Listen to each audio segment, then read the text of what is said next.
मैं हूं आपके साथ सृष्टि श्रीवास्तव।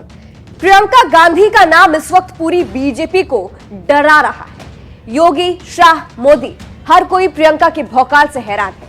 कांग्रेस की शेरनी मोदी तक से जवाब मांग रही है, लेकिन मोदी तो संसद से ही गायब है, मगर प्रियंका का प्रदर्शन लगातार जारी है। इसी बीच खबरें चल रही है कि अब प्रियंका की बात खुद गृह मंत्री अमित शाह मानेंगे। चलिए आपको भी बताते हैं पूरी खबर के बारे में।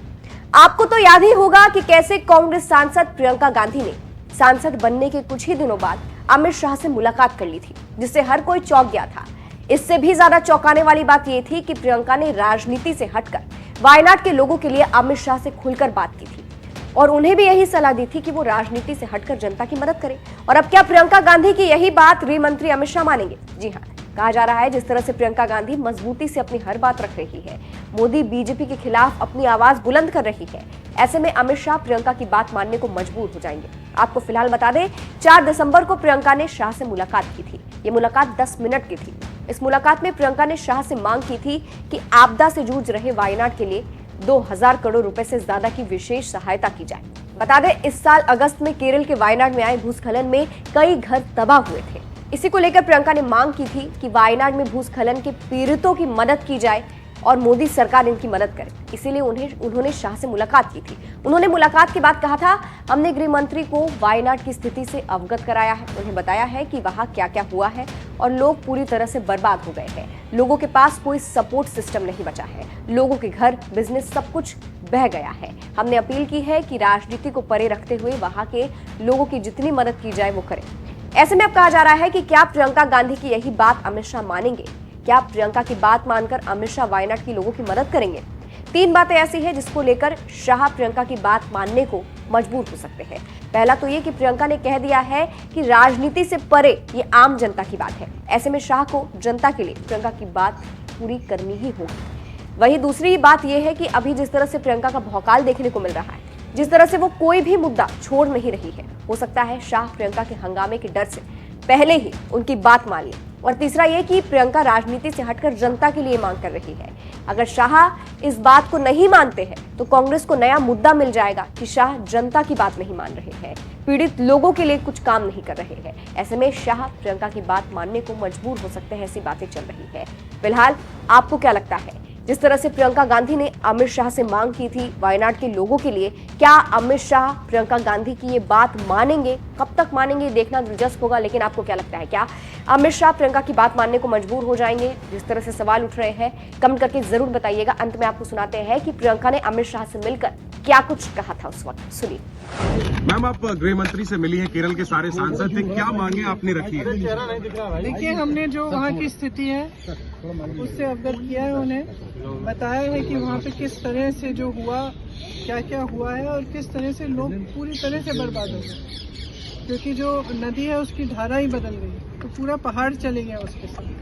तो यहाँ तक कि एक फोकस्ड एरिया में है नेचुरल डिजास्टर, लेकिन उसका जो इफेक्ट है बहुत ही ज़्यादा है और लोग पूरी तरह से, उनके पास कोई सपोर्ट सिस्टम नहीं बचा। लोगों के परिवार, लोगों के घर, उनके बिजनेसेस, पाठशालाएं, जो भी था सब बह गया। तो इस परिस्थिति में अगर केंद्र सरकार कुछ न करे तो लोग क्या उम्मीद रख सकते हैं? तो हमने अपील ये भी की कि राजनीति को परे करके जो मानवता के तहत, मानवता के आधार पर जो हुआ है, वहाँ के लोगों को, वहाँ के बच्चों को मदद की जाए। मैंने ये भी जिक्र की कि मोदी जी गए थे और वो मिले पीड़ितों से, और जब मैं उन पीड़ितों से मिली, उनकी एक उम्मीद थी कि प्रधानमंत्री जी आए हैं, कुछ मदद मिलेगी, और अभी तक कुछ मदद नहीं मिली है। ये दुख की बात है और मैंने सिर्फ ये अपील किया है कि राजनीति को परे करते हुए जितनी मदद कर पाए करें। क्या भरोसा क्या भरोसा दिया? मैम, होम मिनिस्टर ने क्या आश्वासन दिया और आप लोगों ने प्रधानमंत्री से मिलने का समय मांगा था, क्या आगे पीएम से भी मिलेंगे? We have given representations to the Prime Minister also, Home Minister also. The devastation that has happened in that area is complete. It is a small area in which whatever was in the way of the river, when the river changed course, it has taken away. So it is not just a question of people losing one member of a family or maybe some part of their home or some part of their life. The people who are affected have lost absolutely everything. There are people who have lost every member of their family, young children. They have no support system. And in such circumstances, if the center cannot step up, then it sends a very bad message to the entire country actually. And especially to the victims. The Prime Minister visited, he met the victims. I personally spoke to them, and even after he met them, they expressed that now he has come, maybe we will get some relief from the center. 4 months have passed, and that relief has not been forthcoming. So I have appealed to the Home Minister, and he's listened to us very kindly. I have appealed to him that we rise above politics and truly recognize the pain and the suffering that these people have gone through. Because the suffering is immense. As I said, there are children who have lost every single member of their family. Who can they turn to if they cannot turn to Government of India, if they cannot turn for any help or assistance? Houses have been washed away. Everything has been washed away. So it is just on behalf of all the MPs of Kerala, it was our appeal to them that they should consider this very seriously and be more forthcoming with the relief so that these people can rebuild their lives.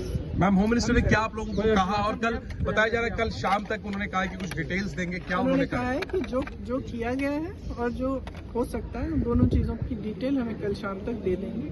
तो हमने ये इच्छा व्यक्त की कि जितना भी हो सके वो कर पाएं, वो करें, क्योंकि स्थिति वहाँ पे काफ़ी खराब है।